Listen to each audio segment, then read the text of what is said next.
हाँ जी दोस्तों, एक नवा टॉपिक जो कि बेसिक जिहा टॉपिक हैगा, क्योंकि स्कूल्स लैवल ते ਅਸੀਂ ਅੱਜ ਮਿਡ ਡੇ ਮੀਲ ਦੇ ਵਿੱਚ ਜੋ ਪੇਮੈਂਟਾਂ ਹੋ ਰਹੀਆਂ ਉਹ ਸਿਸਟਮ ਥੋੜਾ ਜਿਹਾ ਚੇਂਜ ਆ ਗਿਆ।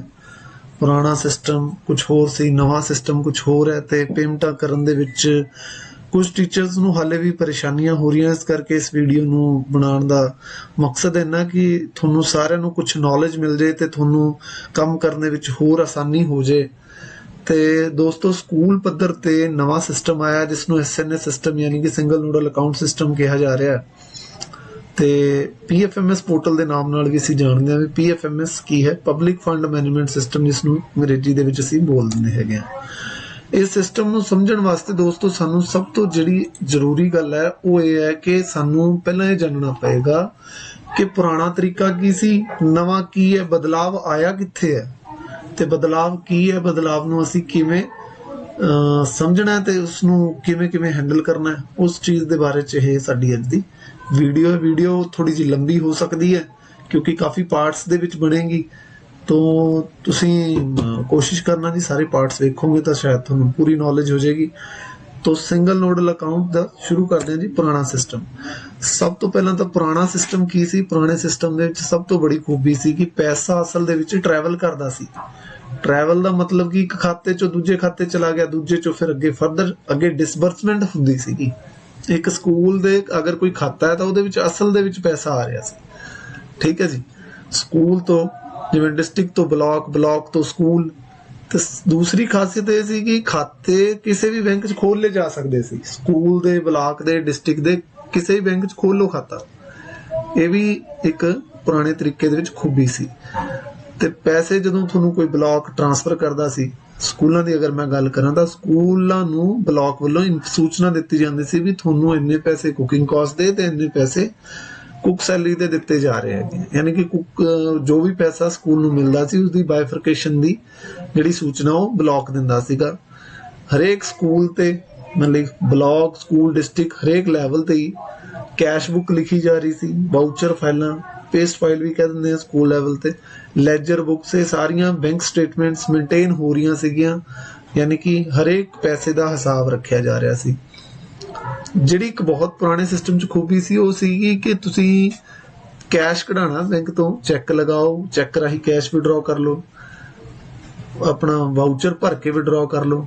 ਠੀਕ ਹੈ ਜੀ। ਕੈਸ਼ ਵਿਡਰਾਅ ਕਰਕੇ ਜਿੰਨੇ ਵੀ ਦੁੱਧ ਦੀਆਂ, ਸਬਜ਼ੀ, ਬਾਲਣ, ਕੋਈ ਵੀ ਕਰਿਆਣੇ ਦੀ ਪੇਮੈਂਟ ਸਾਰੀਆਂ ਨਗਦ ਹੀ ਚੱਲ ਰਹੀਆਂ ਸੀਗੀਆਂ। ਜੋ ਸਾਡੀ ਆਬਜ਼ਰਵੇਸ਼ਨ ਸੀ ਕਿ ਸਾਰੇ ਸਕੂਲਾਂ ਵੱਲੋਂ ਜ਼ਿਆਦਾਤਰ ਪੇਮੈਂਟ ਜਿਹੜੀਆਂ ਕੈਸ਼ 'ਚ ਕੀਤੀਆਂ ਜਾ ਰਹੀਆਂ ਸੀ। ਇਹ ਸੀਗਾ ਪੁਰਾਣਾ ਸਿਸਟਮ। ਹੁਣ ਬਦਲਾਵ ਆਇਆ ਕਿੱਥੇ? ਬਦਲਾਵ ਇਹ ਆ ਗਿਆ ਕਿ ਸਭ ਤੋਂ ਪਹਿਲੀ ਪੈਸਾ ਜੋ ਅਸਲ ਦੇ ਵਿੱਚ ਟਰੈਵਲ ਕਰਦਾ ਸੀ ਇੱਕ ਖਾਤੇ ਚੋਂ ਦੂਜੇ, ਦੂਜੇ ਚੋਂ ਤੀਜੇ, ਉਹ ਬੰਦ ਹੋ ਗਿਆ। ਯਾਨੀ ਕਿ ਹੁਣ ਖਾਤਿਆਂ ਦੇ ਵਿੱਚੋਂ ਪੈਸਾ ਟਰੈਵਲ ਨਹੀਂ ਕਰ ਰਿਹਾ। ਦੂਸਰਾ, ਅਲੱਗ-ਅਲੱਗ ਬੈਂਕਾਂ 'ਚ ਖਾਤੇ ਖੁੱਲ੍ਹੇ ਹੋਏ ਸੀਗੇ, ਉਹ ਸਾਰੇ ਖਾਤੇ ਬੰਦ ਹੋ ਗਏ ਤੇ ਉਹ ਜਿਹਨੇ ਨਹੀਂ ਕਰਵਾਏ ਉਹ ਬੰਦ ਕਰਵਾ ਦਿਓ, ਕਿਉਂਕਿ ਕਰਵਾਣੇ ਲਾਜ਼ਮੀ ਹੈਗੇ ਆ। ਅਗਰ ਓਪਨ ਰੱਖੋਗੇ ਤਾਂ ਤੁਹਾਡੇ ਜਿਹੜੀ ਰੂਲਾਂ ਦੀ ਉਲੰਘਣਾ ਹੋਏਗੀ। ਸਰਕਾਰ ਦਾ ਲੈਟਰ ਜਾਰੀ ਹੋ ਚੁੱਕਾ ਹੈ ਕਿ ਇਹਨਾਂ ਨੂੰ, ਖਾਤਿਆਂ ਨੂੰ, ਪੁਰਾਣਿਆਂ ਨੂੰ ਬੰਦ ਕਰ ਦਿਓ ਤੇ ਉਹਦੇ ਵਿੱਚ ਜਿਹੜਾ ਬੈਲੈਂਸ ਅਗਰ ਕੋਈ ਅਣਵਰਤਿਆ ਪਿਆ ਤਾਂ ਉਸਨੂੰ ਆਪਣੇ ਬਲਾਕ ਨੂੰ ਟ੍ਰਾਂਸਫਰ ਕਰ ਦਿਓ। ਬਲਾਕ ਜ਼ਿਲ੍ਹੇ ਨੂੰ ਟ੍ਰਾਂਸਫਰ ਕਰੇਗਾ ਤੇ ਜ਼ਿਲ੍ਹਾ ਹੈਡ ਆਫਿਸ ਨੂੰ ਟ੍ਰਾਂਸਫਰ ਕਰ ਦੇਗਾ, ਜੋ ਕਿ ਆਟੋਮੈਟਿਕਲੀ SNA ਅਕਾਊਂਟ ਦੇ ਵਿੱਚ ਚਲਾ ਜਾਏਗਾ। ਤਾਂ ਜੋ ਵੀ ਬਲਾਕ ਲੈਵਲ ਤੇ, ਡਿਸਟ੍ਰਿਕਟ ਤੇ, ਸਕੂਲ ਲੈਵਲ ਤੇ ਖਾਤੇ ਸੀਗੇ ਹੁਣ ਇੱਕੋ ਹੀ ਬੈਂਕ ਦੇ ਵਿੱਚ ਹੋਣੇ। ਐਗਜ਼ਾਮਪਲ, ਅਗਰ ਪੰਜਾਬ ਦੇ ਰਿਲੇਟਡ ਮਿਡ ਡੇ ਮੀਲ ਦੀ ਗੱਲ ਕੀਤੀ ਜਾਵੇ ਤਾਂ ਕੈਨਰਾ ਬੈਂਕ ਨੂੰ ਇਹ ਚਾਰਜ ਮਿਲਿਆ। ਕੈਨਰਾ ਬੈਂਕ ਵੱਲੋਂ ਆਲਮੋਸਟ ਸਕੂਲ, ਬਲਾਕ, ਡਿਸਟ੍ਰਿਕਟ ਔਰ ਈਵਨ ਹੈਡ ਆਫਿਸ ਸਾਰੇ ਖਾਤੇ ਹੀ ਮਤਲਬ ਪੂਰਾ ਸਕੀਮ ਨੂੰ ਕਵਰ ਕੀਤਾ ਜਾ ਚੁੱਕਾ ਬੈਂਕ ਵੱਲੋਂ। ਤੇ ਜਿਵੇਂ ਪੁਰਾਣੇ ਸਿਸਟਮ ਦੇ ਤੁਹਾਨੂੰ ਬਲਾਕ ਤੋਂ ਪਤਾ ਚੱਲਦਾ ਸੀ ਕਿ ਤੁਹਾਨੂੰ ਇੰਨੇ ਪੈਸੇ ਟ੍ਰਾਂਸਫਰ ਕੀਤੇ, ਹੁਣ ਪੈਸੇ ਨਹੀਂ ਟ੍ਰਾਂਸਫਰ ਕਰਨੇ, ਹੁਣ ਤੁਹਾਨੂੰ ਬਲਾਕ ਦੱਸੇਗਾ ਕਿ ਇੰਨੀ ਤੁਹਾਨੂੰ ਲਿਮਿਟ ਟ੍ਰਾਂਸਫਰ ਕੀਤੀ ਹੈ।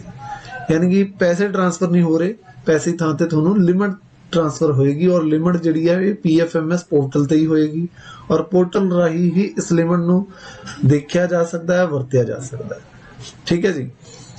ਪੁਰਾਣੇ ਸਿਸਟਮ ਦੀ ਤਰ੍ਹਾਂ ਕੈਸ਼ ਬੁੱਕ ਹੁਣ ਵੀ ਬਣੇਗੀ। ਕੈਸ਼ ਬੁੱਕ ਨੂੰ ਕੋਈ ਵੀ ਤੁਹਾਨੂੰ ਇਹ ਨਹੀਂ ਕਿਹਾ ਕਿ ਕੈਸ਼ ਬੁੱਕ ਛੱਡ ਦਿਓ, ਬਿਲਕੁਲ ਕੈਸ਼ ਬੁੱਕ ਤੁਸੀਂ ਬਣਾਉਣੀ ਹੀ ਬਣਾਉਣੀ ਹੈ, ਵਾਊਚਰ ਫਾਈਲਾਂ ਤੁਸੀਂ ਬਣਾਉਣੀਆਂ, ਲੈਜਰ ਬੁੱਕ, ਪੇਸਟ ਫਾਈਲ ਤੁਹਾਨੂੰ ਬਣਾਉਣੀ ਪਏਗੀ।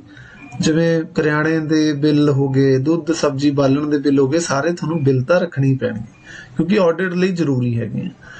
ਠੀਕ ਹੈ ਜੀ। ਕੈਸ਼ ਬੁੱਕ 'ਚ ਇਦਾਂ ਹੋ ਸਕਦਾ ਹੈ ਕਿ ਜੋ ਤੁਹਾਨੂੰ ਬਲੌਕ ਤੋਂ ਲਿਮਿਟ ਅਸਾਈਨ ਹੋਈ, ਤੁਸੀਂ ਰਸੀਟ ਸਾਈਡ ਤੇ ਫੜ ਲਓ ਕਿ ਟੋਟਲ ਇੰਨੀ ਲਿਮਿਟ ਆਈ ਜੀ, ਤੇ ਉਹਦੇ ਅੱਗੇ ਜੋ ਜੋ ਤੁਸੀਂ ਖਰਚੇ ਕੀਤੇ ਉਹ ਤੁਸੀਂ ਪੇਮੈਂਟ ਸਾਈਡ ਤੇ ਲਿਖ ਲਓ, ਤੇ ਜੋ ਵੀ ਖਰਚਾ ਕਰੋ ਪੀਪੀਏ ਨੰਬਰ ਜਨਰੇਟ ਹੋ ਜਾਂਦਾ ਜਿਸ ਨੂੰ ਅਸੀਂ ਪ੍ਰਿੰਟ ਪੇਮੈਂਟ ਐਡਵਾਈਸ, ਮੇਰੇ ਖਿਆਲ ਸਾਰੇ ਸਕੂਲਾਂ ਨੂੰ ਪਤਾ ਹੀ ਚੱਲ ਗਿਆ ਹੋਏਗਾ, ਪ੍ਰਿੰਟ ਪੇਮੈਂਟ ਐਡਵਾਈਸ ਦਾ ਨੰਬਰ ਹੁੰਦਾ, ਉਹ ਤੁਸੀਂ ਪਾ ਕੇ ਪੇਮੈਂਟ ਸਾਈਟ ਤੇ ਲਿਖ ਵੀ ਸਕਦੇ ਹੋ ਕਿ ਆਪ ਇਸ ਚੀਜ਼ ਦੀ ਪੇਮੈਂਟ ਕੀਤੀ ਇਸ ਪੇਮੈਂਟ ਐਡਵਾਈਸ ਨੰਬਰ ਰਾਹੀਂ। ਤੇ ਸਪੋਜ਼ ਕਰੋ ਕਿਸੇ ਨੂੰ 10,000 ਦੀ ਲਿਮਿਟ ਮਿਲੀ ਸੀਗੀ, 31 ਮਾਰਚ ਨੂੰ 8,000 ਤੱਕ ਤਾਂ ਵਰਤ ਲਏ, ਲੇਕਿਨ 2,000 ਦੀ ਲਿਮਿਟ ਉਹ ਪੀਪੀਏ ਜਨਰੇਟ ਨਹੀਂ ਕਰ ਪਾਏ, ਤਾਂ ਉਹ 2,000 ਰੁਪਏ ਲਿਮਿਟ ਸਰੈਂਡਰ ਲਿਖਣਾ ਪਏਗਾ ਤੁਹਾਨੂੰ। ਠੀਕ ਹੈ ਜੀ। ਉਹ ਲਿਮਿਟ ਸਰੈਂਡਰ ਹੀ ਹੋ ਗਈ ਹੈ ਇੱਕ ਤਰ੍ਹਾਂ ਨਾਲ, ਕਿਉਂਕਿ ਅਣਵਰਤੀ ਰਹਿ ਗਈ ਹੈ। ਨਵੇਂ ਸਿਸਟਮ ਦੀ ਸਭ ਤੋਂ ਜਿਹੜੀ ਖਾਸੀਅਤ ਵੱਡੀ ਹੈਗੀ ਆ ਉਹ ਇਹ ਹੈ ਕਿ ਤੁਸੀਂ ਕੋਈ ਵੀ ਪੇਮੈਂਟ ਕੈਸ਼ ਨਹੀਂ ਕਰ ਸਕਦੇ, ਨਾ ਚੈੱਕ ਰਾਹੀਂ, ਨਾ ਵਾਊਚਰ ਰਾਹੀਂ, ਕਿਸੇ ਵੀ ਤਰੀਕੇ ਨਾਲ ਤੁਸੀਂ ਪੇਮੈਂਟ ਕੈਸ਼ 'ਚ ਨਹੀਂ ਕਰ ਸਕਦੇ। ਠੀਕ ਹੈ ਜੀ। ਇਸ ਸਿਸਟਮ ਦੇ ਵਿੱਚ ਸਭ ਤੋਂ ਅਹਿਮ ਹੈਗਾ, ਕਿਸੇ ਨੂੰ ਵੀ ਪੇਮੈਂਟ ਕਰਨੀ ਹੈ ਉਸਨੂੰ ਪਹਿਲਾਂ ਬਤੌਰ ਵੈਂਡਰ ਜਾਂ ਬੈਨੀਫਿਸ਼ਰੀ, ਅਗਰ ਕਿਸੇ ਬੱਚੇ ਨੂੰ ਪੇਮੈਂਟ ਕਰ ਰਹੇ ਹੋ ਕੁਕਿੰਗ ਕਾਸਟ ਦੀ ਕੋਵਿਡ ਦੇ ਦਿਨਾਂ ਦੀ, ਤਾਂ ਉਹ ਤੁਹਾਨੂੰ ਬੈਨੀਫਿਸ਼ਰੀ ਦੇ ਤੌਰ ਤੇ ਰਜਿਸਟਰ ਕਰਕੇ ਕਰਨੀ ਪਏਗੀ, ਤੇ ਜੇਕਰ ਕਿਸੇ ਨੂੰ ਪੇਮੈਂਟ ਦੁੱਧ ਸਬਜ਼ੀ ਬਾਲਣ ਦੀ ਕਰ ਰਹੇ ਹੋ ਤਾਂ ਵੈਂਡਰ ਰਜਿਸਟਰ ਕਰਨਾ ਪਏਗਾ। ਤਾਂ ਇਹ ਇੱਕ ਨਵੇਂ ਸਿਸਟਮ ਤੇ ਪੁਰਾਣੇ ਸਿਸਟਮ 'ਚ ਸੀਗਾ, ਜਿਹੜਾ ਤੁਹਾਨੂੰ ਡਿਫਰੈਂਸ ਮੇਰੇ ਖਿਆਲ ਸਮਝ ਆ ਗਿਆ ਹੋਏਗਾ।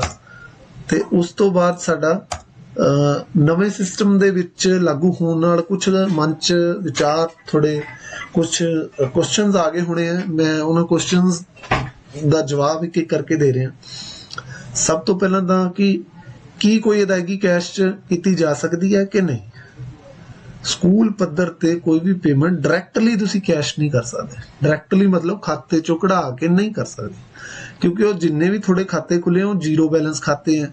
ਉਹਨਾਂ ਖਾਤਿਆਂ 'ਚ ਨਾ ਤੁਸੀਂ ਕੋਈ ਨੈਫਟ ਕਰ ਸਕਦੇ ਹੋ, ਨਾ ਕੋਈ ਆਰਟੀਜੀਐਸ ਕਰ ਸਕਦੇ ਹੋ। ਸਾਰੀ ਦੀ ਸਾਰੀ ਪੇਮੈਂਟ ਜਿਹੜੀ ਹੈ ਪ੍ਰਿੰਟ ਪੇਮੈਂਟ ਐਡਵਾਈਸ ਯਾਨੀ ਕਿ ਪੀਪੀਏ ਰਾਹੀਂ ਪੀਐਫਐਮਐਸ ਪੋਰਟਲ ਤੇ ਹੀ ਹੋਣੀ ਹੈ। ਔਰ ਅਗਰ ਕੋਈ ਵੀ ਕਿਸੇ ਤਰੀਕੇ ਦੀ ਇਹਨਾਂ ਰੂਲਾਂ ਦੀ ਉਲੰਘਣਾ ਕਰਦਾ, ਉਹਨਾਂ ਦੇ ਖਿਲਾਫ ਭਾਗੀ ਕਾਰਵਾਈ ਕੀਤੀ ਜਾ ਸਕਦੀ ਹੈ। ਠੀਕ ਹੈ ਜੀ। ਹੁਣ ਪੇਮੈਂਟ ਕਰਨ ਦਾ ਐਗਜ਼ਾਮਪਲ ਦੇ ਤੌਰ ਤੇ ਕਿਸੇ ਦੁਕਾਨ ਸਟੋਰ ਨੂੰ ਵਾਲੇ ਨੂੰ, ਕਿਸੇ ਰਾਸ਼ਨ ਵਾਲੇ ਨੂੰ ਪੇਮੈਂਟ ਕਰਨੀ ਹੈ, ਉਹਦੇ ਲਈ ਤੁਹਾਨੂੰ ਕੀ ਚਾਹੀਦਾ, ਉਹਦਾ ਕਿਵੇਂ ਕਰੋਗੇ। ਸਭ ਤੋਂ ਪਹਿਲਾਂ ਤਾਂ ਉਸ ਬੰਦੇ ਦਾ ਤੁਹਾਨੂੰ ਅਕਾਊਂਟ ਨੰਬਰ, ਉਹਦਾ IFSC ਕੋਡ, ਇਹ ਤੁਹਾਡੇ ਕੋਲ ਹੋਣਾ ਲਾਜ਼ਮੀ ਹੈ। ਉਹ ਕਿਸ ਨਾਮ ਤੇ ਹੈ ਖਾਤਾ।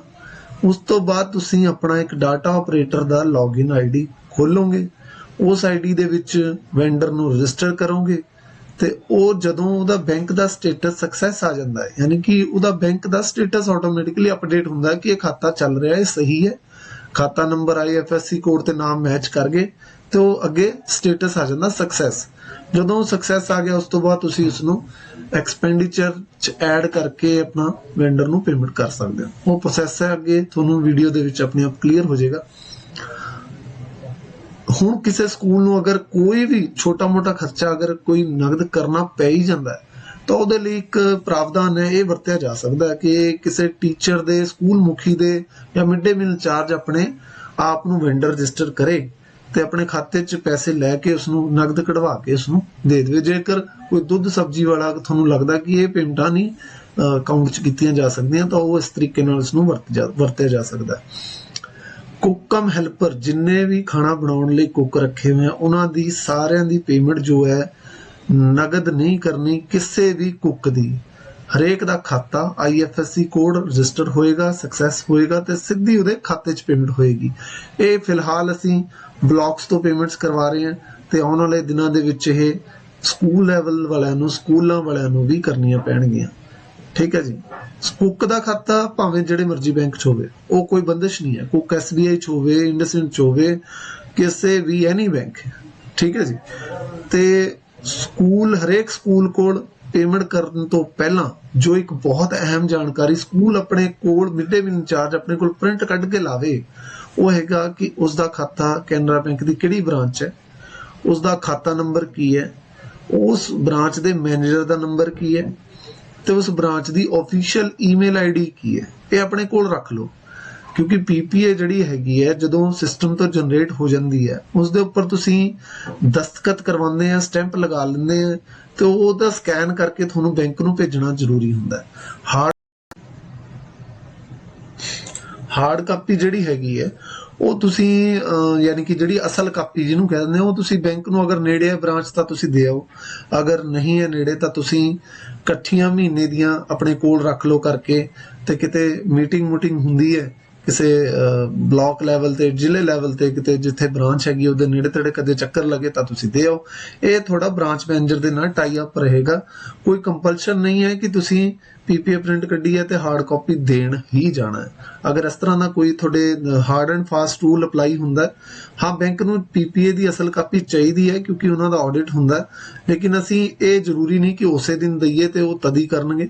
ਉਹ ਤੁਹਾਡੀ ਆਫੀਸ਼ੀਅਲ ਈਮੇਲ ਆਈਡੀ ਤੇ ਤੁਸੀਂ ਅਗਰ ਭੇਜੋਗੇ ਆਪਣੇ ਸਕੂਲ ਦੀ ਈਮੇਲ ਆਈਡੀ ਤੋਂ ਤਾਂ ਉਹ ਤੁਹਾਡਾ ਪੀਪੀਏ ਵੈਲਿਡ ਮੰਨਿਆ ਜਾਏਗਾ, ਉਸ ਨੂੰ ਬੈਂਕ ਪਾਸ ਕਰੇਗਾ। ਅਗਰ ਉਸ 'ਚ ਕੋਈ ਦਿੱਕਤ ਆਉਂਦੀ ਹੈ ਤਾਂ ਤੁਸੀਂ ਆਪਣੇ ਬਲਾਕ ਦੇ ਨਾਲ ਰਾਬਤਾ ਕਾਇਮ ਕਰ ਸਕਦੇ ਹੋ, ਤੇ ਬਲਾਕ ਡਿਸਟ੍ਰਿਕਟ ਨੂੰ ਜੇ ਕੋਈ ਇਸ ਸੰਬੰਧੀ ਕੋਈ ਸਮੱਸਿਆ ਆਉਂਦੀ ਹੈ ਤਾਂ ਹੈਡ ਆਫਿਸ ਨੂੰ ਦੱਸ ਸਕਦਾ। ਪੇਰੈਂਟ ਚਾਈਲਡ ਕੰਸੈਪਟ ਇੱਕ ਬਣਿਆ ਹੋਇਆ, ਪੇਰੈਂਟ ਚਾਈਲਡ ਕੰਸੈਪਟ ਤੁਸੀਂ ਸਮਝ ਹੀ ਗਏ ਹੋਵੋਗੇ ਇਸ ਵਕਤ, ਕਿਉਂਕਿ ਹੁਣ ਜਨਵਰੀ ਫਰਵਰੀ ਮਾਰਚ 3 ਮਹੀਨਿਆਂ ਤੋਂ ਅਸੀਂ ਇਸ ਚੀਜ਼ ਦੇ ਪਿੱਛੇ ਪਏ ਹੋਏ ਹਾਂ। ਤੇ ਪੇਰੈਂਟ ਚਾਈਲਡ ਕੰਸੈਪਟ ਇਹੀ ਹੈ ਕਿ ਪੇਰੈਂਟ ਉਹ ਹੁੰਦਾ ਹੈ ਜੋ ਇੱਕ ਲੈਵਲ ਉੱਪਰ ਬੈਠਾ ਹੈ। ਜਿਵੇਂ ਸਕੂਲਸ ਦੇ ਲਈ ਪੇਰੈਂਟ ਜਿਹੜਾ ਹੈਗਾ ਉਹ ਹੈਗਾ ਬਲਾਕ, ਕਿਉਂਕਿ ਬਲਾਕ ਉਸ ਚਾਈਲਡ ਏਜੰਸੀ ਨੂੰ ਆਪਣੇ ਪੈਸੇ ਦੇ ਰਿਹਾ, ਤੇ ਬਲਾਕ ਲਈ ਜੋ ਪੇਰੈਂਟ ਹੈ ਉਹ ਹੈਗਾ ਡਿਸਟ੍ਰਿਕਟ, ਤੇ ਬਲਾਕ ਵੀ ਉਸ ਟਾਈਮ ਚਾਈਲਡ ਏਜੰਸੀ ਬਣ ਜਾਂਦੀ ਹੈ। ਤੇ ਡਿਸਟ੍ਰਿਕਟ ਲਈ ਜੋ ਪੇਰੈਂਟ ਏਜੰਸੀ ਹੈ ਉਹ ਮੁੱਖ ਦਫ਼ਤਰ ਬਣੇਗਾ। ਇਹ ਇੱਕ ਪੇਰੈਂਟ ਚਾਈਲਡ ਕੰਸੈਪਟ ਹੈ ਜੋ ਤੁਹਾਨੂੰ ਪਤਾ ਹੋਣਾ ਚਾਹੀਦਾ ਵੀ ਪੇਰੈਂਟ ਚਾਈਲਡ ਕੰਸੈਪਟ ਅਸਲ 'ਚ ਹੈ ਕੀ ਹੈ। ਹੁਣ ਬੱਚੇ ਨੇ ਪੈਸੇ ਮੰਗਣੇ ਆ ਜੀ, ਬੱਚੇ ਨੇ ਪੈਸੇ ਆਪਣੇ ਪਿਤਾ ਕੋਲੋਂ ਮੰਗਣੇ ਆ, ਮਾਤਾ ਕੋਲੋਂ ਮੰਗਣੇ ਆ, ਤਾਂ ਉਹ ਜਿਵੇਂ ਉਹਦੇ ਪੇਰੈਂਟਸ ਹੈਗੇ ਆ ਉਵੇਂ ਹੀ ਸਕੂਲ ਨੇ ਮਿਡ ਡੇ ਮੀਲ ਚਲਾਉਣ ਲਈ ਪੈਸੇ ਕਿੱਥੋਂ ਮੰਗਣੇ ਆ, ਬਲਾਕ ਤੋਂ। ਤਾਂ ਬਲਾਕ ਦੇ ਲਈ ਕੀ ਹੋ ਗਿਆ ਜੀ, ਇੱਕ ਪੇਰੈਂਟ ਬਣ ਗਿਆ। ਇਹ ਪੇਰੈਂਟ ਚਾਈਲਡ ਕੰਸੈਪਟ ਦਾ ਇੱਕ ਲੌਜਿਕ ਜਿਹੜਾ ਹੈਗਾ ਪੀਐਫਐਮਐਸ ਤੇ ਕੰਮ ਕਰਦਾ। ਤੇ ਇਸ ਪੀਐਫਐਮਐਸ ਸਿਸਟਮ ਦੇ ਵਿੱਚ ਜ਼ਿਆਦਾਤਰ ਸਕੂਲਸ ਜਿਹੜੇ ਹੈਗੇ ਆ ਆਲਮੋਸਟ 100% ਦੇ ਕਰੀਬ ਹੀ ਸਾਰੇ ਸਕੂਲ ਪੀਐਫਐਮਐਸ ਤੇ ਰਜਿਸਟਰਡ ਹੋ ਚੁੱਕੇ ਆ। ਬਲਾਕਸ ਦੇ ਰਾਹੀਂ ਉਹਨਾਂ ਨੂੰ ਰਜਿਸਟਰ ਕੀਤਾ ਜਾ ਚੁੱਕਾ ਹੈ। ਹਰੇਕ ਸਕੂਲ ਦੇ ਵਿੱਚ ਇੱਕ ਆਪਰੇਟਰ ਤੇ ਅਪਰੂਵਰ ਦਾ ਆਈਡੀ ਬਣਾ ਕੇ ਦਿੱਤਾ ਜਾ ਚੁੱਕਾ ਹੈ। ਕੁਝ ਸਕੂਲਸ ਦੇ ਵਿੱਚ ਹਾਲੇ ਨਹੀਂ ਬਣਿਆ ਤਾਂ ਉਹ ਵੀ ਆਪਣਾ ਨਾਲ ਦੀ ਨਾਲ ਬਣਵਾ ਲੈਣ, ਤਾਂ ਕਿ ਜਿਹੜਾ ਹੈਗਾ ਸਿਸਟਮ ਰਾਹੀਂ ਉਹ ਪੇਮੈਂਟਾਂ ਕਰ ਸਕਣ, ਕਿਉਂਕਿ ਪੁਰਾਣੇ ਖਾਤੇ ਬੰਦ ਹੋਣੇ ਆ। ਔਰ ਅਗਰ ਕਿਸੇ ਦਾ ਵੀ ਸਕੂਲ ਦਾ ਹੁਣ ਤੱਕ ਬੰਦ ਨਹੀਂ ਕਰਵਾਇਆ ਤਾਂ ਉਸ ਨੂੰ ਤੁਰੰਤ ਬੰਦ ਕਰਵਾਇਆ ਜਾਵੇ, ਤੇ ਜਿੰਨਾ ਵੀ ਅਗਰ ਕੋਈ ਪੈਸਾ ਉਸ 'ਚ ਅਨਯੂਟਿਲਾਈਜ਼ ਪਿਆ ਉਸ ਨੂੰ ਜਾਂ ਤਾਂ ਪਹਿਲਾਂ ਵਰਤ ਲਓ, ਅਗਰ ਨਹੀਂ ਵਰਤ ਸਕਦੇ ਇਮੀਡੀਏਟਲੀ ਤਾਂ ਉਸ ਨੂੰ ਪੈਸੇ ਨੂੰ ਬਲਾਕ ਦੇ ਖਾਤੇ 'ਚ ਟ੍ਰਾਂਸਫਰ ਕਰ ਦਿਓ, ਬਲਾਕ ਦੇ ਪੁਰਾਣੇ ਖਾਤੇ 'ਚ।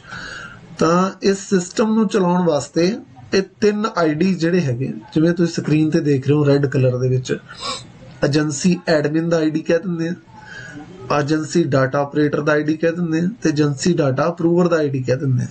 ਇਹ ਜਿਹੜੀਆਂ ਤਿੰਨੋਂ ਜਿਹੜੇ ਨਾਮ ਹੈਗੇ ਆ ਤੁਹਾਡੇ ਫੈਮਿਲੀਅਰ ਹੋਣਾ ਜ਼ਰੂਰੀ ਹੈ ਤੁਹਾਨੂੰ ਇਹਨਾਂ ਨਾਲ, ਇਹਨਾਂ ਦਾ ਕੀ ਕੀ ਕੰਮ ਹੈਗਾ। ਏਜੰਸੀ ਐਡਮਿਨ ਦਾ ਆਈਡੀ ਜਿਹੜਾ ਹੈਗਾ ਉਹਦੇ ਵਿੱਚ ਅਸੀਂ ਇਹ ਦੇਖ ਸਕਦੇ ਹਾਂ ਕਿ ਕਿੰਨੀ ਲਿਮਿਟ ਸਾਨੂੰ ਮਿਲੀ, ਕਿੰਨੀ ਸਾਡੇ ਕੋਲ ਬਕਾਇਆ। ਉਹਦੇ ਵਿੱਚੋਂ ਹੀ ਆਪਰੇਟਰ ਯਾਨੀ ਕਿ ਜਿਵੇਂ ਮਿਡ ਡੇ ਮੀਲ ਇੰਚਾਰਜ ਬਣਾਉਂਦੇ ਆ ਸਕੂਲ ਲੈਵਲ ਤੇ ਅਸੀਂ, ਉਵੇਂ ਹੀ ਏਜੰਸੀ ਐਡਮਿਨ ਦੇ ਆਈਡੀ ਦੇ ਵਿੱਚੋਂ 2 ਆਈਡੀਆਂ ਨਿਕਲਦੀਆਂ, ਇੱਕ ਆਪਰੇਟਰ ਦੀ ਤੇ ਇੱਕ ਅਪਰੂਵਰ ਦੀ। ਉਹ ਆਈਡੀ ਬਣਾਉਣ ਲੱਗੇ ਬੰਦੇ ਦਾ ਈਮੇਲ ਆਈਡੀ, ਉਹਦਾ ਮੋਬਾਈਲ ਨੰਬਰ, ਇਹ ਲਾਜ਼ਮੀ ਹੁੰਦੇ ਆ, ਕਿਉਂਕਿ ਜਦੋਂ ਕਦੇ ਕੋਈ ਪਾਸਵਰਡ ਭੁੱਲ ਜਾਂਦਾ ਤਾਂ ਇਹਨਾਂ ਰਾਹੀਂ ਇਸ ਪਾਸਵਰਡ ਨੂੰ ਰੀਸੈਟ ਕੀਤਾ ਜਾ ਸਕਦਾ। ਤੇ ਡਾਟਾ ਆਪਰੇਟਰ ਦੀ ਆਈਡੀ ਜਿਹੜੀ ਹੈਗੀ ਹੈ, ਵੈਂਡਰ ਜਦੋਂ ਵੀ ਕ੍ਰੀਏਟ ਕਰਨੇ ਤਾਂ ਵੈਂਡਰ ਸਿਰਫ ਔਰ ਸਿਰਫ ਡਾਟਾ ਆਪਰੇਟਰ ਦੀ ਆਈਡੀ ਦੇ ਵਿੱਚੋਂ ਹੀ ਕਰਨੇ ਆ, ਤੇ ਹੋਰ ਕਿਸੇ ਵੀ ਆਈਡੀ ਦੇ ਵਿੱਚੋਂ ਵੈਂਡਰ ਕ੍ਰੀਏਟ ਨਹੀਂ ਕਰਨੇ। ਵੈਂਡਰ ਕ੍ਰੀਏਟ ਹੋਣਗੇ ਸਿਰਫ ਔਰ ਸਿਰਫ ਡਾਟਾ ਆਪਰੇਟਰ ਦੀ ਆਈਡੀ ਚੋਂ, ਤਾਂ ਕਿ ਡੁਪਲੀਕੇਸੀ ਨਾ ਆਵੇ। ਡਾਟਾ ਆਪਰੇਟਰ ਤੇ ਅਪਰੂਵਰ ਦੇ ਆਈਡੀ ਜਿਹੜੇ ਹੈਗੇ ਆ ਉਹ ਤੁਸੀਂ ਸੰਬੰਧਤ ਜਿਸ ਨੂੰ ਵੀ ਆਈਡੀ ਮਿਲਿਆ ਉਹ ਉਸੇ ਬੰਦੇ ਦੇ ਕੋਲ ਰਹਿਣ ਤਾਂ ਵਧੀਆ, ਕਿਉਂਕਿ ਅਗਰ ਕਿਸੇ ਗੈਰ ਅਧਿਕਾਰਤ ਯਾਨੀ ਕਿ ਜਿਸ ਬੰਦੇ ਨੂੰ ਅਧਿਕਾਰ ਨਹੀਂ ਹੈ ਆਈਡੀ ਚੈੱਕ ਕਰਨ ਦਾ, ਉਸ ਨੂੰ ਤੁਸੀਂ ਇਹ ਪਾਸਵਰਡ ਦੇ ਦਿੰਦੇ ਹੋ, ਅਗਰ ਕੋਈ ਹੇਰਾਫੇਰੀ ਹੁੰਦੀ ਹੈ ਤਾਂ ਜ਼ਿੰਮੇਵਾਰੀ ਤੁਹਾਡੀ ਬਣ ਜਾਂਦੀ ਹੈ। ਇਸ ਕਰਕੇ ਇਹ ਆਈਡੀ ਪਾਸਵਰਡ ਬੜੇ ਧਿਆਨ ਨਾਲ ਕਿਸੇ ਨੂੰ ਅਣਜਾਣ ਬੰਦੇ ਨੂੰ ਨਹੀਂ ਦੇਣੇ। ਹਾਂ, ਕੋਈ ਪਾਸਵਰਡ ਡਾਟਾ ਆਪਰੇਟਰ ਅਪਰੂਵਰ ਭੁੱਲ ਜਾਂਦਾ ਐਡਮਿਨ ਆਈਡੀ 'ਚ, ਉਸ ਨੂੰ ਪਾਸਵਰਡ ਨੂੰ ਰੀਸੈਟ ਕਰ ਸਕਦੇ ਹਾਂ ਆਪਾਂ। ਇਹ ਆਈਡੀ ਪਾਸਵਰਡ ਰੀਸੈਟ ਕੀਤੇ ਜਾ ਸਕਦੇ हैं। ਹੁਣ ਆਪਾਂ ਤੁਹਾਨੂੰ ਦੱਸਣਾ ਹੈ ਕਿ ਏਜੰਸੀ ਐਡਮਿਨ ਆਪਰੇਟਰ ਅਪਰੂਵਰ ਦੇ ਰੋਲ ਉਦਾਹਰਨ ਜਿਹੜੀ ਹੈਗੀ ਹੈ, ਉਦਾਹਰਨ ਦੇ ਤੌਰ ਤੇ ਇੱਕ ਸਕੂਲ ਮੁਖੀ ਕੋਲ ਜਿਵੇਂ ਪੂਰਾ ਓਵਰਆਲ ਕੰਟਰੋਲ ਹੈਗਾ PFMS ਦਾ, ਤੇ ਏਜੰਸੀ ਐਡਮਿਨ ਦੇ ਆਈਡੀ ਵਿੱਚ ਵੀ ਆਈਡੀ ਜਿਹੜਾ ਹੈਗਾ ਏਜੰਸੀ ਐਡਮਿਨ ਦਾ ਉਹਦੇ ਕੋਲ ਵੀ PFMS ਦਾ ਪੂਰਾ ਕੰਟਰੋਲ ਹੈ। ਏਜੰਸੀ ਐਡਮਿਨ ਦੇ ਕੋਲ ਪੂਰਾ ਕੰਟਰੋਲ ਹੈਗਾ ਕਿਹੜਾ ਖਾਤਾ ਰਜਿਸਟਰ ਕਰਨਾ, ਕਿੰਨੀ ਲਿਮਿਟ ਜਾਰੀ ਹੋਈ ਹੈ, ਕਿੰਨੀ ਲਿਮਿਟ ਬਕਾਇਆ, ਕਿੰਨਾ ਏਜੰਸੀ ਐਡਮਿਨ ਆਈਡੀ ਚੋਂ ਅਸੀਂ ਇਹ ਸਾਰੀਆਂ ਚੀਜ਼ਾਂ ਦੇਖ ਸਕਦੇ ਹਾਂ। ਅਦਾਇਗੀ ਕਰਨ ਦਾ ਤਰੀਕਾ ਕੀ ਹੋਊਗਾ ਕਿ ਜਦੋਂ ਅਸੀਂ ਪੇਮੈਂਟ ਕਰਨੀ ਹੈ PPA ਰਾਹੀਂ ਕਰੀਏ ਜਾਂ ਫਿਰ ਡਿਜੀਟਲ ਸਿਗਨੇਚਰ ਮੋਡ ਰਾਹੀਂ। ਜ਼ਿਆਦਾਤਰ ਫਿਲਹਾਲ ਅਸੀਂ ਐਡਵਾਈਸ ਕੀਤਾ ਹੋਇਆ ਕਿ PPA ਮੋਡ ਹੀ ਰੱਖਿਆ ਜਾਵੇ, ਕਿਉਂਕਿ ਡਿਜੀਟਲ ਸਿਗਨੇਚਰ ਮੋਡ ਦੇ ਵਿੱਚ ਕੀ ਹੈ ਜੀ, ਅਗਰ ਕੋਈ ਪੇਮੈਂਟ ਨੂੰ ਤੁਸੀਂ ਕੈਂਸਲ ਕਰਾਣਾ ਤਾਂ ਉਹ ਕੈਂਸਲ ਨਹੀਂ ਹੋ ਕਰ ਸਕਦੀ, ਸਿੱਧੀ ਪੇਮੈਂਟ ਨਿਕਲ ਜਾਏਗੀ ਖਾਤੇ ਦੇ ਵਿੱਚੋਂ, ਉਹ ਰਿਸਕੀ ਜ਼ਿਆਦਾ ਹੈ। ਇਸ ਕਰਕੇ ਅਸੀਂ ਐਡਵਾਈਸ ਕੀਤਾ ਹੋਇਆ ਕਿ PPA ਮੋਡ ਨੂੰ ਹੀ ਐਕਟੀਵੇਟ ਕਰਕੇ ਰੱਖਿਆ ਜਾਵੇ ਹਾਲ ਦੀ ਘੜੀ। ਐਡਮਿਨ ਆਈਡੀ ਚੋਂ ਅਸੀਂ ਕੀ ਦੇਖ ਸਕਦੇ ਹਾਂ, ਕਿਹੜਾ ਖਾਤਾ ਸਾਡਾ ਰਜਿਸਟਰ ਹੈ, ਠੀਕ ਹੈ ਜੀ, ਸਕੂਲ ਨੂੰ ਕਿੰਨੀ ਲਿਮਿਟ ਜਾਰੀ ਹੋਈ ਹੈ, ਕਿਸ ਮੋਡ ਰਾਹੀਂ ਅਸੀਂ ਇਹ ਪੇਮੈਂਟ ਕਰਨ ਦੀ ਚੋਣ ਕੀਤੀ ਹੈ ਉਹ ਦੇਖਿਆ ਜਾ ਸਕਦਾ। ਆਪਰੇਟਰ ਤੇ ਅਪਰੂਵਰ ਦੇ ਆਈਡੀ ਬਣ ਸਕਦੇ ਆ, ਆਈਡੀ ਨੂੰ ਐਡਿਟ ਹੋ ਸਕਦੇ ਆ, ਇਨੇਬਲ ਡਿਸੇਬਲ ਹੋ ਸਕਦੇ ਆ। ਇਨੇਬਲ ਡਿਸੇਬਲ ਇਨ ਦਾ ਸੈਂਸ ਕਿ ਕੋਈ ਕਰਮਚਾਰੀ ਛੱਡ ਗਿਆ, ਬਦਲੀ ਹੋ ਗਈ, ਉਸ ਦਾ ਆਈਡੀ ਡਿਸੇਬਲ ਕਰ ਦਿਓ, ਨਵਾਂ ਆਈਡੀ ਬਣਾ ਦਿਓ ਕਿਸੇ ਦੂਸਰੇ ਬੰਦੇ ਦਾ ਜਿਹਨੂੰ ਚਾਰ ਦਿੱਤਾ ਜਾ ਰਿਹਾ, ਤੇ ਉਹ ਆਈਡੀ ਇਨੇਬਲ ਹੋ ਜਾਏਗਾ। ਦੂਸਰਾ ਆਈਡੀ ਡਿਸੇਬਲ ਕਰ ਦਿਓ ਤਾਂ ਕਿ ਪੁਰਾਣਾ ਬੰਦਾ ਕੋਈ ਵੀ ਉਹਦੇ ਡਾਟੇ ਦੇ ਨਾਲ ਛੇੜਖਾਨੀ ਨਾ ਕਰ ਸਕੇ। ਤੇ ਇਹ ਸੀਗੀ ਜੀ। ਉਸ ਤੋਂ ਬਾਅਦ ਆਪਰੇਟਰ, ਜਦੋਂ ਪ੍ਰਿੰਸੀਪਲ ਸਕੂਲ ਦੇ ਵਿੱਚ ਮਤਾ ਪਾ ਕੇ ਇੱਕ ਬੰਦੇ ਨੂੰ, ਟੀਚਰ ਨੂੰ ਮਿਡ ਡੇ ਮੀਲ ਦਾ ਇੰਚਾਰਜ ਬਣਾ ਦਿੰਦਾ, ਉਸੇ ਤਰ੍ਹਾਂ PFMS ਪੋਰਟਲ ਤੇ ਐਡਮਿਨ ਵੱਲੋਂ 2 ਆਈਡੀ ਬਣਾਏ ਜਾਣੇ ਹਨ। ਮਤਾ ਇਹਨਾਂ ਦੇ ਰਿਗਾਰਡਿੰਗ ਵੀ ਪਾਉਣਾ ਹੈ। ਆਪਰੇਟਰ ਤੇ ਅਪਰੂਵਰ ਦਾ ਰੋਲ ਕਿਸ ਨੂੰ ਦੇਣਾ, ਰਿਟਨ ਦੇ ਵਿੱਚ ਜ਼ਰੂਰ ਕਾਰਵਾਈ ਕਰਨੀ ਹੈ। ਕੱਲ ਨੂੰ ਕੋਈ ਤੀਸਰਾ ਬੰਦਾ ਇਹ ਕਹੇਗਾ ਜੀ ਮੈਨੂੰ ਤਾਂ ਆਪਰੇਟਰ ਦਾ ਪਤਾ ਹੀ ਨਹੀਂ, ਮੈਨੂੰ ਨਹੀਂ ਪਤਾ ਜੀ, ਮੈਨੂੰ ਤਾਂ ਬਣਾਇਆ ਹੀ ਨਹੀਂ। ਇਸ ਕਰਕੇ ਇਹ ਸਾਰੀ ਕਾਰਵਾਈ ਲਿਖਤ ਦੇ ਵਿੱਚ ਹੋਣੀ ਬਹੁਤ ਜ਼ਰੂਰੀ ਹੈ, ਲਿਖਤ ਦੇ ਵਿੱਚ ਹੀ ਹੋਣੀ ਜ਼ਰੂਰੀ ਹੈ। ਆਪਰੇਟਰ ਦਾ ਕੰਮ PFMS ਪੋਰਟਲ ਤੇ ਅਦਾਇਗੀਆਂ ਕਰਨ ਹਿੱਤ ਵੈਂਡਰ ਰਜਿਸਟਰ ਕਰਨਾ, ਲਾਭਪਾਤਰੀ ਹੋ ਗਏ, ਬੈਨੀਫਿਸ਼ਰੀ ਜਾਂ ਵੈਂਡਰ, ਦੋ ਹੀ ਕੰਮ ਹੋ ਸਕਦੇ ਹਨ। ਮਿਡ ਡੇ ਮੀਲ 'ਚ ਲਾਭਪਾਤਰੀ, ਬੈਨੀਫਿਸ਼ਰੀ ਮਿਡ ਡੇ ਮੀਲ ਦੇ ਸੰਦਰਭ ਦੇ ਵਿੱਚ ਸਿਰਫ ਔਰ ਸਿਰਫ ਬੱਚੇ ਹੋਣਗੇ, ਕਿਉਂਕਿ ਬੱਚਿਆਂ ਦੇ ਖਾਤਿਆਂ 'ਚ ਪਾਣੀ ਹੈ, ਉਹ ਬੈਨੀਫਿਸ਼ਰੀ ਹੈਗੇ ਆ, ਬਾਕੀ ਸਾਰੇ ਵੈਂਡਰ ਹੀ ਰਹਿਣਗੇ। ਕੋਈ ਜਿਵੇਂ ਦੁਕਾਨ ਵਾਲੇ ਨੂੰ, ਦੁੱਧ ਵਾਲੇ ਨੂੰ, ਬਾਲਣ ਵਾਲੇ ਨੂੰ, ਚੱਕੀ ਵਾਲੇ ਨੂੰ, ਕੋਈ ਵੀ ਕਿਸੇ ਨੂੰ ਹੋਰ ਪੇਮੈਂਟ ਕਰ ਰਹੇ ਹੋ ਉਹਨੂੰ ਵੈਂਡਰ ਹੀ ਬਣਾਉਣਾ, ਉਸ ਨੂੰ ਬੈਨੀਫਿਸ਼ਰੀ ਨਹੀਂ ਤੁਸੀਂ ਬਣਾ ਸਕਦੇ। ਬੈਨੀਫਿਸ਼ਰੀ ਸਿਰਫ ਔਰ ਸਿਰਫ ਸਟੂਡੈਂਟਸ ਹੀ ਬਣਨਗੇ। ਕਿਸੇ ਸਟੂਡੈਂਟ ਨੂੰ ਪੇਮੈਂਟ ਕਰ ਰਹੇ ਹੋ ਤਾਂ ਉਹ ਬੈਨੀਫਿਸ਼ਰੀ ਬਣੇਗਾ। ਖਰਚਾ ਜਿਹੜੀ ਇਹ ਅਦਾਇਗੀ ਆਨਲਾਈਨ ਹੀ ਹੋ ਸਕਦੀ ਹੈ। ਆਪਰੇਟਰ ਇਸ ਕਰਕੇ ਇਹ ਆਪਣੇ ਧਿਆਨ 'ਚ ਰੱਖੇਗਾ ਕਿ PPA ਰਾਹੀਂ ਹੀ ਸਾਰੀਆਂ ਅਦਾਇਗੀਆਂ ਜਿਹੜੀਆਂ ਅਪਲਾਈ ਕਰਨੀਆਂ ਤੇ ਅਪਰੂਵਰ ਵੱਲੋਂ ਅਪਰੂਵ ਹੋਣ ਤੋਂ ਬਾਅਦ ਸਾਈਨ ਕਰਵਾ ਕੇ ਬੈਂਕ ਨੂੰ ਭੇਜਣੀਆਂ। ਈਮੇਲ ਰਾਹੀਂ ਵੀ ਹਾਰਡ ਕਾਪੀ ਪੁਰਦੀ ਕਰਵਾਉਣ ਦਾ ਤੁਹਾਨੂੰ ਪਹਿਲਾਂ ਹੀ ਜਿਵੇਂ ਸਿਸਟਮ ਰਾਹੀਂ ਮੈਂ ਦੱਸਿਆ। ਆਪਰੇਟਰ ਪਹਿਲਾਂ ਹੀ ਤਰ੍ਹਾਂ ਪੇਸਟ ਫਾਈਲ ਤਿਆਰ ਕਰੇਗਾ, ਮਿਡ ਡੇ ਮੀਲ ਦੇ ਹਰ ਤਰ੍ਹਾਂ ਦੇ ਖਰਚੇ ਦੇ ਬਿੱਲ ਰੱਖੇਗਾ ਆਪਣੇ ਕੋਲ, ਕੈਸ਼ ਬੁੱਕ ਵੀ ਤਿਆਰ ਹੋਏਗੀ, ਠੀਕ ਹੈ। ਹਰੇਕ PPA ਦੀ ਐਂਟਰੀ ਜ਼ਰੂਰ ਹੋਏਗੀ। ਅਗਰ ਕੋਈ PPA ਇਸ ਤਰ੍ਹਾਂ ਦੀ ਜਨਰੇਟ ਹੁੰਦੀ ਹੈ ਕਿ PPA ਕਲੀਅਰ ਹੀ ਨਹੀਂ ਹੁੰਦੀ ਤਾਂ ਉਸ ਚੀਜ਼ ਦਾ ਵੀ ਰਿਕਾਰਡ ਰੱਖਿਆ ਜਾਏਗਾ। ਇਹ PPA ਜਾਰੀ ਹੋਈ ਸੀ, ਇਹ ਕਲੀਅਰ ਨਹੀਂ ਹੋਈ ਜੀ, ਇਹ ਕੈਂਸਲ ਕੀਤੀ ਗਈ, ਠੀਕ ਹੈ ਜੀ। PPA ਮੋਡ ਰਾਹੀਂ ਅਦਾਇਗੀਆਂ ਕਰਨ ਸਮੇਂ ਇੱਕ ਹੋਰ ਧਿਆਨ ਰੱਖਣਾ ਵੀ ਗਲਤ ਐਂਟਰੀ ਨਾ ਕੋਈ ਪਾਵੇ, ਕਿਉਂਕਿ PPA ਮੋਡ ਦੇ ਵਿੱਚ ਕੋਈ ਵੀ ਰਿਵਰਸਲ ਨਹੀਂ ਹੁੰਦੀ। ਬਹੁਤ ਸਾਰੇ ਟੀਚਰਸ ਨੇ ਗਲਤੀ ਨਾਲ, ਕਿਉਂਕਿ ਸਿਸਟਮ ਨਵਾਂ ਸੀਗਾ, ਹੁਣ ਤਾਂ ਖੈਰ 3 ਮਹੀਨੇ ਹੋ ਗਏ ਆ ਚੱਲਦੇ ਨੂੰ, ਇਸ ਕਰਕੇ ਰਿਵਰਸਲ PPA ਦੀ ਨਹੀਂ ਹੈਗੀ, ਇਹ ਧਿਆਨ 'ਚ ਰੱਖਣਾ। ਕੈਨਰਾ ਬੈਂਕ ਦੇ ਜਿਹੜੇ ਖਾਤੇ ਖੋਲੇ ਗਏ ਆ ਉਹ ਜ਼ੀਰੋ ਬੈਲੈਂਸ ਹੈ, ਉਹਨਾਂ ਦੇ ਵਿੱਚੋਂ ਕੋਈ ਵੀ ਰਾਸ਼ੀ ਨਾ ਉਸ ਖਾਤੇ ਟ੍ਰਾਂਸਫਰ ਕੀਤੀ ਜਾ ਸਕਦੀ ਹੈ, ਨਾ ਹੀ ਕਢਾਈ ਜਾ ਸਕਦੀ। ਇਸ ਕਰਕੇ ਇਹ ਜ਼ੀਰੋ ਬੈਲੈਂਸ ਖਾਤੇ ਹੈ, ਇਸ ਗੱਲ ਦਾ ਵਿਸ਼ੇਸ਼ ਧਿਆਨ ਰੱਖਣਾ। ਅਪਰੂਵਰ ਜਿਹੜਾ ਹੁੰਦਾ ਹੈ, ਅਪਰੂਵਰ ਜਿਵੇਂ ਪ੍ਰਿੰਸੀਪਲ, ਜ਼ਿਆਦਾਤਰ ਪ੍ਰਿੰਸੀਪਲ ਤੇ ਚੇਅਰਮੈਨ ਦੇ ਸਾਈਨ ਜਿਹੜੇ ਹੈਗੇ ਆ, ਫਾਈਲਾਂ ਤੇ ਦਸਤਖਤ ਚੱਲਦੇ, ਚੈੱਕ ਤੇ RTGS ਤੇ ਚੱਲਦੇ ਹੁੰਦੇ ਸੀ। ਹੁਣ ਵੀ ਜਿਸ ਨਾਮ ਦੇ ਨਾਲ ਜਿਹਦੇ ਖਾਤੇ ਲਈ ਬੈਂਕ ਦੇ ਵਿੱਚ ਖਾਤਾ ਖੋਲ੍ਹਣ ਸਮੇਂ ਜਿਹਦੇ ਆਥੋਰਾਈਜ਼ ਸਿਗਨੇਟਰੀ ਜਿਹਨੂੰ ਬਣਾਇਆ ਗਿਆ, ਉਹਨਾਂ ਦੇ ਸਾਈਨ ਜ਼ਰੂਰ ਕਰਾਉਣੇ। ਅਗਰ ਕੋਈ ਸਿਗਨੇਟਰੀ ਚੇਂਜ ਹੋ ਜਾਂਦਾ ਤਾਂ ਬੈਂਕ ਨੂੰ ਕਹਿ ਕੇ ਉਹ ਸਿਗਨੇਟਰੀ ਚੇਂਜ ਕਰਵਾ ਲੈਣਾ। ਵਿਸ਼ੇਸ਼ ਗੱਲ ਇਹ ਹੈ ਕਿ ਜਿਸ ਨੂੰ ਵੀ ਆਪਰੇਟਰ ਤੇ ਅਪਰੂਵਲ ਬਣਾਇਆ ਜਾਵੇ ਉਸ ਨੂੰ ਸਕੂਲ ਮੁਖੀ ਵੱਲੋਂ ਹੁਕਮ ਜਾਰੀ ਜ਼ਰੂਰ ਕੀਤੇ ਜਾਣ। ਇਹ ਨਾ ਹੋਵੇ ਕੋਈ ਆਈਡੀ ਤੁਸੀਂ ਬਣਾਤਾ ਲੇਕਿਨ ਉਹਦਾ ਕੋਈ ਲਿਖਤ ਦੇ ਵਿੱਚ ਕੋਈ ਨਾ ਹੀ ਰਿਕਾਰਡ ਹੈ ਤੇ ਨਾ ਹੀ ਉਹਨੂੰ ਕੋਈ ਆਰਡਰ ਦਿੱਤੇ ਗਏ। ਉਸ ਕੇਸ ਦੇ ਵਿੱਚ ਫਿਰ ਸਕੂਲ ਮੁਖੀ ਦੀ ਨਿੱਜੀ ਜ਼ਿੰਮੇਵਾਰੀ ਫਿਕਸ ਹੋ ਜਾਏਗੀ ਅਗਰ ਕੋਈ ਗਲਤ ਪੇਮੈਂਟ ਕੀਤੀ ਜਾਂਦੀ ਹੈ ਕਿਸੇ ਨੂੰ। ਤਾਂ ਅਪਰੂਵਰ ਦਾ ਪਹਿਲਾ ਕੰਮ ਇਹ ਹੈ ਜੀ, ਆਪਰੇਟਰ ਨੇ ਦੇਖਣਾ ਵੀ ਅਪਰੂਵਲ ਆਪਰੇਟਰ ਦੇ ਜੋ ਵੀ ਉਸਨੇ ਅਪਰੂਵਰ ਨੇ ਦੇਖਣਾ ਹੈ ਕਿ ਆਪਰੇਟਰ ਨੇ ਜੋ ਵੀ ਪ੍ਰੋਸੈਸ ਕੀਤਾ ਹੈ ਵੀ ਉਹ ਠੀਕ ਹੈ। ਅਗਰ ਤਾਂ ਉਸਨੂੰ ਅਗਰ ਠੀਕ ਲੱਗਦਾ ਤਾਂ ਉਸਨੂੰ ਅਪਰੂਵ ਕਰ ਸਕਦਾ, ਠੀਕ ਹੈ ਜੀ, ਪ੍ਰਵਾਨ ਕਰਕੇ ਅਪਰੂਵਲ ਦੇ ਦੇਗਾ, ਪੀਪੀਏ ਜਨਰੇਟ ਹੋ ਜਾਏਗੀ। ਤੇ ਅਗਰ ਉਸਨੂੰ ਲੱਗਦਾ ਕਿ ਇਹ ਸਹੀ ਨਹੀਂ ਹੈਗੀ ਉਹ ਤਾਂ ਰਿਜੈਕਟ ਵੀ ਕਰ ਸਕਦਾ, ਉਹਦੇ ਕੋਲ ਅਧਿਕਾਰ ਹੈਗਾ। ਅਪਰੂਵ ਕਰਦੇ ਸਮੇਂ ਇੱਕ ਚੀਜ਼ ਦਾ ਖਿਆਲ ਰੱਖਣਾ ਕਿ ਬਿੱਲ ਜਾਂਚ ਲੈਣੀ ਹੈ। ਇਹ ਨਾ ਹੋਵੇ ਬਿੱਲ ਬਣ ਰਹੇ 10,000 ਦੇ ਤੇ ਪੇਮੈਂਟ 12,000 ਦੀ ਕਰ ਬੈਠੇ ਅਪਰੂਵ, ਠੀਕ ਹੈ। ਬਿੱਲਾਂ ਦੀ ਜਾਂਚ ਕਰ ਲਓ, ਜਿਹਨੂੰ ਪੇਮੈਂਟ ਕਰ ਰਹੇ ਆ ਉਹਦਾ ਖਾਤਾ ਖੁੱਤਾ ਲਿਆ ਹੋਇਆ ਉਹਦੀ ਜਾਂਚ ਕਰ ਲਓ ਵੀ ਖਾਤਾ ਸਹੀ ਪਾਇਆ ਹੋਇਆ ਇਸਨੇ, ਕਿਸੇ ਹੋਰ ਬੰਦੇ ਦੇ ਖਾਤੇ ਤਾਂ ਨਹੀਂ ਪੇਮੈਂਟ ਜਾ ਰਹੀ, ਠੀਕ ਹੈ ਜੀ। ਇਹ ਜਿਹੜੀਆਂ ਚੀਜ਼ਾਂ ਇਹਦਾ ਅਪਰੂਵਲ ਦੇ ਟਾਈਮ ਅਪਰੂਵਰ ਨੂੰ ਇਹ ਚੀਜ਼ਾਂ ਦਾ ਧਿਆਨ ਰੱਖਣਾ ਜ਼ਰੂਰੀ ਹੈਗਾ। ਸੋ ਇਹ ਸੀਗੀ ਕੁਝ ਬੇਸਿਕ ਜੀ ਜਾਣਕਾਰੀ ਜੋ ਕਿ ਹਰੇਕ ਸਕੂਲ ਮੁਖੀ ਮਿਡ ਡੇ ਮੀਲ ਇੰਚਾਰਜ ਨੂੰ ਹੋਣੀ ਜ਼ਰੂਰੀ ਹੈ। ਹੁਣ ਤੁਹਾਨੂੰ ਲੈ ਚੱਲਦੇ ਹਾਂ ਜੀ ਪ੍ਰੈਕਟੀਕਲ ਸੈਸ਼ਨ ਤੇ। ਪ੍ਰੈਕਟੀਕਲ ਸੈਸ਼ਨ ਦੇ ਵਿੱਚ ਅਸੀਂ ਕੀ ਵੇਖਣਾ, ਆਓ ਅਸੀਂ ਮੈਂ ਤੁਹਾਨੂੰ ਇੱਕ ਸਲਾਈਡ ਤੇ ਲੈ ਚੱਲਦਾ। ਪ੍ਰੈਕਟੀਕਲ ਟ੍ਰੇਨਿੰਗ 'ਚ ਆਪਾਂ ਕਵਰ ਕਰਾਂਗੇ ਐਡਮਿਨ ਆਈਡੀ। ਐਡਮਿਨ ਆਈਡੀ 'ਚੋਂ ਆਪਾਂ ਕਿਵੇਂ ਦੇਖ ਸਕਦੇ ਹਾਂ ਕਿ ਕਿਸੇ ਖਾਤਾ ਕਿਹੜਾ ਰਜਿਸਟਰ ਹੋਇਆ ਸਾਡਾ, ਕਿਸ ਸਕੀਮ ਦੇ ਵਿੱਚ ਸਾਡਾ ਕਿਹੜਾ ਖਾਤਾ ਰਜਿਸਟਰ ਹੈ, ਨੰਬਰ ਕੀ ਹੈ ਖਾਤੇ ਦਾ, ਉਹ ਇੱਥੇ ਮੈਂ ਲਿਖਿਆ ਨਹੀਂ ਹੈ ਲੇਕਿਨ ਮੈਂ ਤੁਹਾਨੂੰ ਦੱਸ ਰਿਹਾ।